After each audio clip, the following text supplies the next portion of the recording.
Kev, a young side we put out there tonight, but they gave it a good go, but not to be tonight. Yeah, like whenever I stand in front of the camera and talk after a game, I kind of pride myself on being completely honest. Now, that's not to say that everybody will agree with what I say, but I think it's really important that you're honest, open and authentic when you talk. And for me, the absolute truth is that we haven't got a squad big enough right now to compete in this competition. So today was really about Tim Jeng getting 45 minutes coming back from injury. It was about Matt Jay getting minutes in his legs after a disrupted few weeks.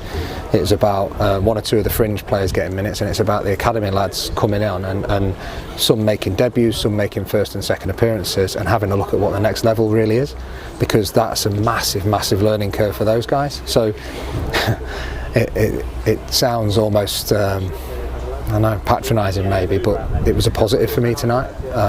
Everybody got through it unscathed. I didn't have to put Stano or JC on, which was the plan from the off.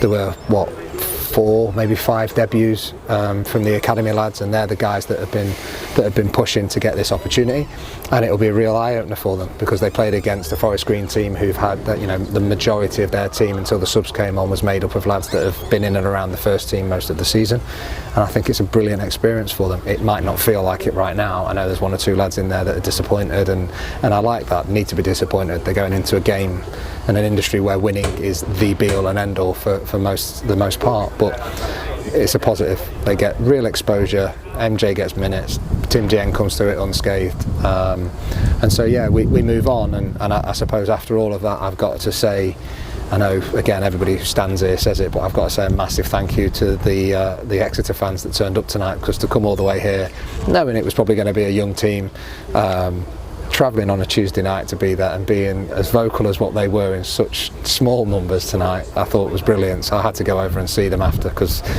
I think there was enough I could probably individually shake their hands tonight, but fantastic support from them. I hope they understand why we have to play the team that we played tonight, and I hope they see the benefit of it, because there'll be 1 or 2 lads in there that will be starters, I'm hoping, in years to come. I think most of them might have been Mitch Beardmore's mates as well, shouting his name plenty of times. The back 6, obviously Piers Sweeney there, he's suspended for Saturday, so it made sense for him to keep up fitness, but that's, including Harry Lee, that there's five players there that 17, 18 years old. I mean, they've got nothing to be ashamed of tonight, have they? Just to simply be out there is a proud moment for exactly them. And it's hard. You stood with 5 minutes to go on the sideline, you're thinking about, I don't want to devalue anything for them. It's a competitive competition. It's a game that they need to go and try and win, and so it's really important that they understand that. And at the same time, it's also really important to know that they were playing against lads that were 3, 4, 5, 6 years older than them, who have had league experience over a number of games. So they need to not feel too much of the disappointment of losing. They need to go away and really have a think about, what can I get away with in youth team football that I can't get away with when I make the step up? What do I need to really sharpen up? What do I need to get better at that's going to allow me to consistently go out and compete with those players?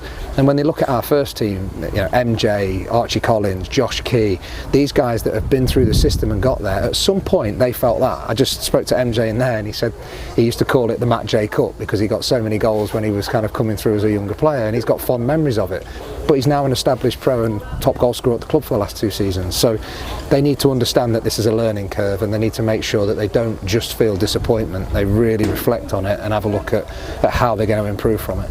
Certainly the Matt J Cup tonight, but his goal, all that hard work from Sonny Cox, scored his first goal on Saturday, and his confidence must have been sky high. That run down the right hand side and a perfect cross for MJ. Yeah, and it was the first time in the half that we really went and put pressure and got pressure on them. I thought it was an incredible pass. It was just a bit surreal, because it was such a deft finish that it wasn't sure if it hit the back of the net or not. And it's great, MJ is going to thrive on hitting the back of the net, whichever competition it is. He's getting himself almost back up to speed after what is going to be an incredible 2 weeks for him, in the sense of what's gone off at the club and what's gone off in his personal life. So getting 90 minutes under his belt is really important, and I'm sure he's going to be knocking on the door to find out when he's starting again on a Saturday in League One. We spoke about the defence now, how young it was. It's important, players are coming back. Sweeney absent on Saturday, but looks like Czech Diabate might be coming back soon. So these players that we've been missing for injury for so long, the squad's finally starting to build itself back up again. Yeah, it's getting there. Look, we know about all the disruption off the pitch. We know that that's going to come to a conclusion soon. We know we've got players coming back, and we know we've got a really competitive squad when everybody's fit and well. The last 2 league performances have been different in performance but disappointing in result. It's really important that we get things back on an even keel and ready to go and attack the rest of the season, because as it stands we're kind of at a point where we could make it go in our favour and we could push on. I think similar time last season where the lads kicked on and they get promotion, but we certainly can't be dwelling on any disappointment of the last couple of games or any of the stuff that's gone on. That's all in the past now. We've spoken enough about it. It's about the future. It's about making sure that we go into Saturday with the fittest, freshest, ready to go and win against Fleetwood team that we can. Finally on that game then, this competition's over for us now. We had to be honest and say it wasn't a priority given the size of the squad, and League One is where it's really at for us. That game is all about, at home we fancy ourselves against anyone, and we've just got to get back on form and hopefully get 3 points. Yeah, we've got start games better, last 2 games in the league, and today again really we haven't started well. We've looked sharp in the warm-up and we haven't transferred it, so we've got to make sure that we do something about that. We've got to make sure that the messages are clear and everybody's really on the same page in terms of game plan, and we've got to move on. The biggest thing that I live by really is just controlling what you can control. Do the very next thing the best you can do it, and I've said it before in front of the camera, I'll say it again, for the lads that are going to be involved on Saturday, what are they going to do today, tonight, how are they going to sleep, how are they going to prepare tomorrow if it's their day off, and then how we're going to train on Thursday to make sure we're ready for Fleetwood. Great stuff, Kev, thank you.